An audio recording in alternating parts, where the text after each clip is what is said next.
A very good evening and welcome to Newsline. I am Claire Adelabu Abdul Razak. Time, they say, waits for no one. And true to form, Sunday is slipping away like a whisper. And Monday, already stretching its legs and peeping from behind the clouds.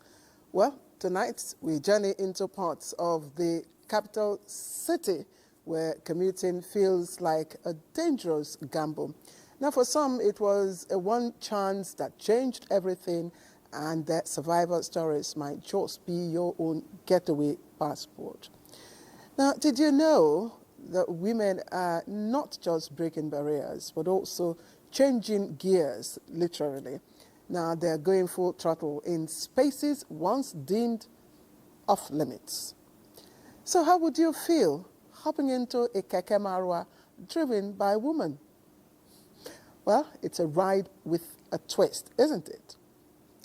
Now, if wedding bells are ringing around the kind of fool you or around you, then you may want to pay attention to the Eru Idano, the traditional bridal package in Yoruba culture. Now, don't panic. It's just the truth wrapped in a few cultural surprises. Also tonight, we will explore the uneasy tangle between landlords and tenants. With tenancy agreements hanging by a thread, tempers are rising. But the big question is, who will bail the cat? And so, as your pilot-in-chief on Newsline Airways tonight, I can assure you tonight's package is packed with eye-popping, mind-stirring, conversation-starting stories. It's a full flight tonight. So, buckle up and let's navigate it all together right after the news.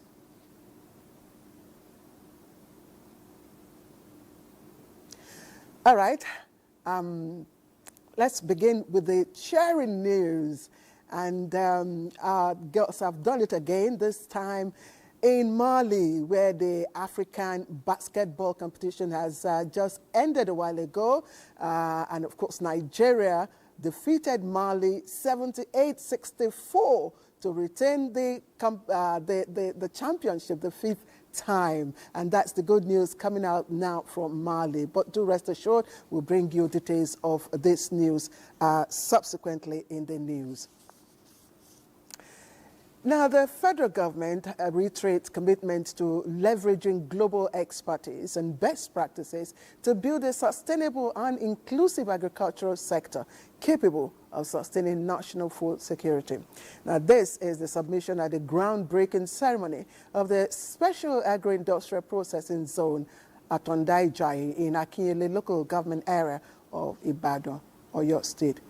Wasiu Rauf was there, and we have his report right now. President Kassim Shettima, represented by the Minister of Agriculture, Senator Abubakar Kyari, declared that Oyo State Agribusiness Industrial Hub is a cornerstone of President Bola Tinubu's renewed hope agenda. The Industrial Hub, a product of strategic partnerships between the federal government, state governments, and international development institutions, such as the African Development Bank, the International Fund for Agricultural Development, as well as the Islamic Development Bank, is expected to significantly boost food production and economic growth. It's not just an infrastructural project. It is a bold declaration that Nigeria's future lies in transforming our abundant agricultural resources into value-added products that fuel industries. I do believe that Nigeria can and must be a global powerhouse in agriculture. In his remarks, Oyo State Governor Seyi Makinde noted that the project aligns with his administration's goal. These hubs are not standalone structures. They are deliberately designed as interconnected anchors of our agribusiness ecosystem. Beyond creating jobs and generating revenue, the Special Agro-Industrial Processing Zone, sited on 3,000 acres of land, will offer a range of benefits to the farm settlement and its farmers. It will be developed by the state government and operated by private sector partners, with completion expected within 18 months. And a three-story building under construction has collapsed late Saturday night, leaving residents of Kado district in Abuja in fear.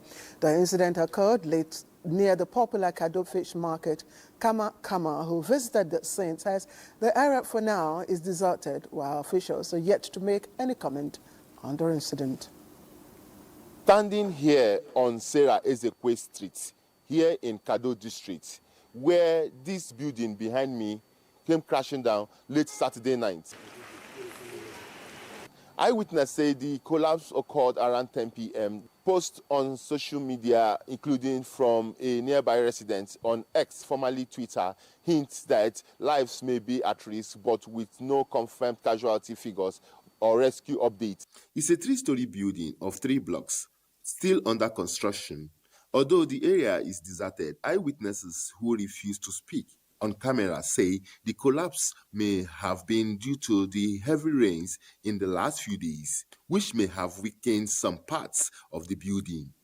They could not ascertain if there were people inside when the building collapsed. As of now, officials are still being expected at the scene. Kama Kama, NTA. And the Presidential Initiative on Unlocking the Healthcare Value Chain, PVAC, has awarded an additional $15,000 to 3 top finalists in the Healthcare Innovation category, courtesy of the Nigerian Sovereign Investment Authority, NSIA, Prize for Innovation Program. This year's competition brought together more than 5,000 participants, focusing on innovative solutions in healthcare, education, and agriculture. The Minister of Finance and Coordinating Minister of the Economy, Wale Edo, alongside National Coordinator of PVAC, Dr. Abdul Mukhtar, and the Managing Director of NSIA, Aminu Umaru Sadiq, emphasized the importance of sustainability in innovation efforts and the need for strengthening local healthcare production and the role of innovative solutions in catalyzing economic growth towards boosting the nation's productive capacity.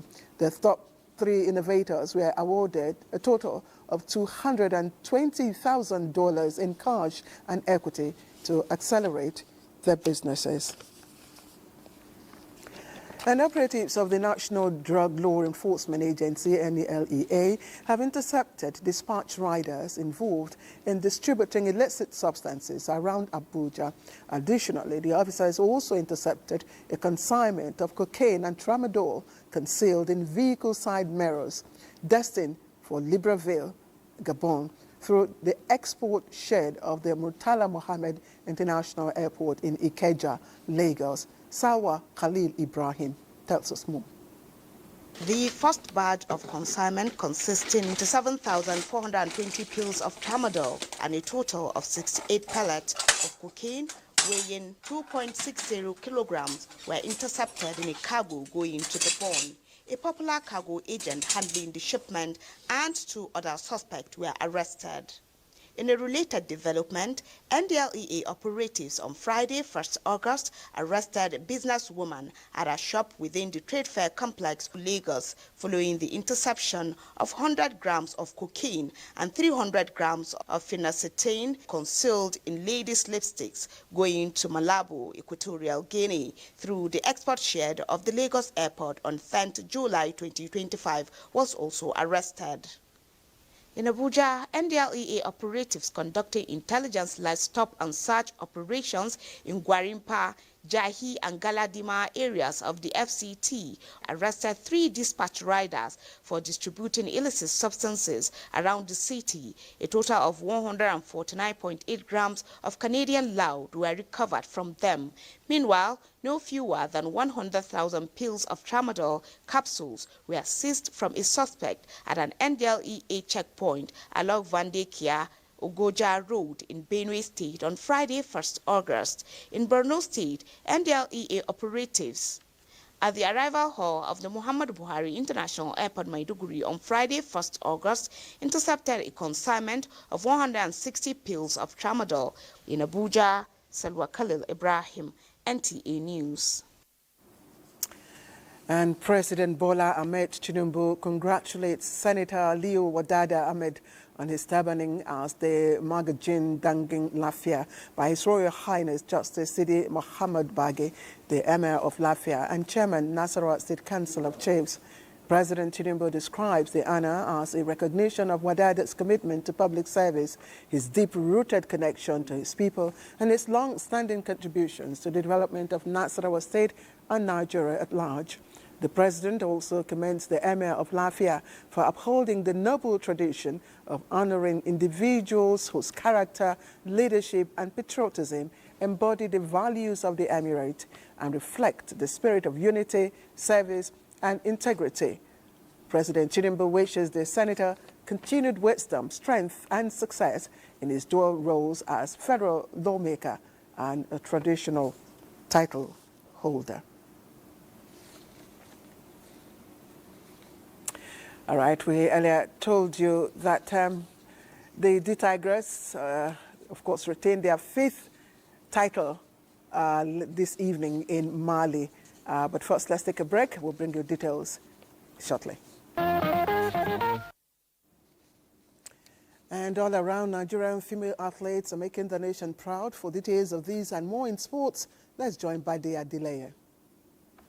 Many thanks, Claire. It's a good time to be a basketball fan in Nigeria. And of course, let's let you know, as we broke it earlier, that Nigeria's senior women's basketball team, talking about the Tigers, have emerged champions of the 2025 Women's Afrobasket Championship after overcoming their Malian opponents 78-64 in Sunday's final.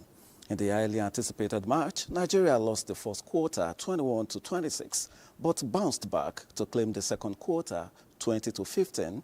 They won the third by the same margin before claiming the last quarter 17-8. This is the 5th consecutive time the Tigers will be ruling Africa, with wins in 2017, 2019, 2021, and 2023. And of course, the 7th overall, with their first win coming in 2003 in Mozambique. Congratulations to the Tigers. Let's turn attention to volleyball now, as Team Nigeria began their campaign at the 2025 Africa Beach Volleyball Under-18 Championships in Abuja with mixed results on Sunday. In the girls category, Nigeria's Team 1 defeated Cote d'Ivoire in 2 straight sets, claiming a 21-5, 21-3 victory. Nigeria's Team 3 beat Egypt's Team 2 in 2 sets, while Morocco's Team 1 recorded a hard-fought 2-1 win over Nigeria's second team.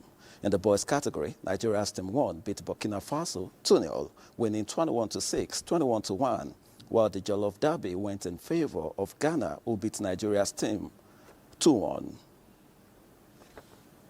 With this victory, because we just lost a match 2-1, and coming to play this one, I believe even the player that lost, we are celebrating this point winning. You know, the beginning of everything is very, very important.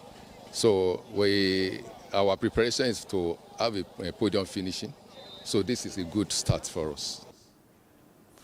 Now let's turn our attention to handball, as in a bid to build the capacity of coaches in Nigeria with strengths and tactics in line with international handball standards. The Handball Federation of Nigeria has concluded the IHF license course in Abuja.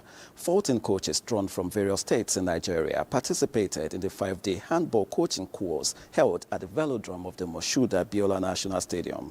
IHF representative William De Amelda from Angola charged the coaches to impact the knowledge gained at the grassroots. We are not going to do things our way.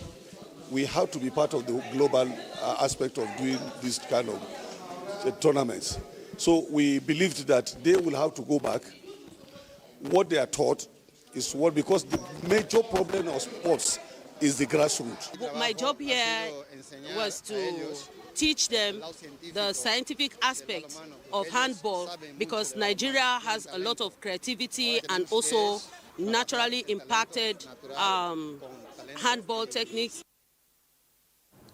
Now, let's turn our attention to football ahead of the 2025-2026 Nigeria Premier Football League season, scheduled for this August. More than 200 referees and assistant referees are currently engaging in the national fitness tests aimed to sharpen skills, update knowledge, and reinforce ethics in the beautiful game. Holding at the main bowl of the Moshood Abiola National Stadium, the training ensures uniform standards across all tiers of Nigerian football. Doing is a normal exercise approved by FIFA in all tournament or all league or competition. Before it, you have to test your referee mentally, physically. We hope that they are going to be okay and find them physically okay as they're doing, and after that we'll find them technically okay in the class for them to be used at the 2025-26 Nigerian Premier League. That does it on sports for now. And of course, congratulations are very much in order to Nigeria State Tigers for winning a 5th consecutive AfroBasket championship. It's back to you, Claire. Thank you, Bade. All right, time now to take a weather check for the different cities on Monday. Welcome. There are strong indications of sustained moisture influx across the country, which is expected to increase cloud cover and bring a noticeable drop in daytime temperatures. Looking ahead to Monday, current weather models show a high likelihood of heavy rainfall across parts of Adamawa, Taraba, Bauchi, some parts of Edo Delta, Oyo, and parts of Ogun State. This may result in localized flooding, particularly in low-lying and poorly drained areas. Residents in these regions are strongly advised to stay informed. In the northern states, we anticipate thunderstorms, especially in the afternoon and evening hours. Meanwhile, most parts of the central and the southern region of the country should expect intermittent light rains with moderate cloud cover throughout the day. Thank you for watching. I remain Joyce Ogunleye, and I'll see you again.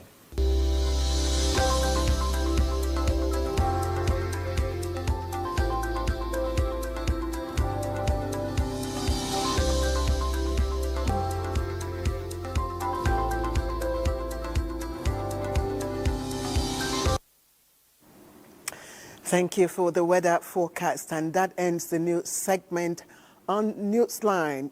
Buckle up, let's navigate Newsline proper together.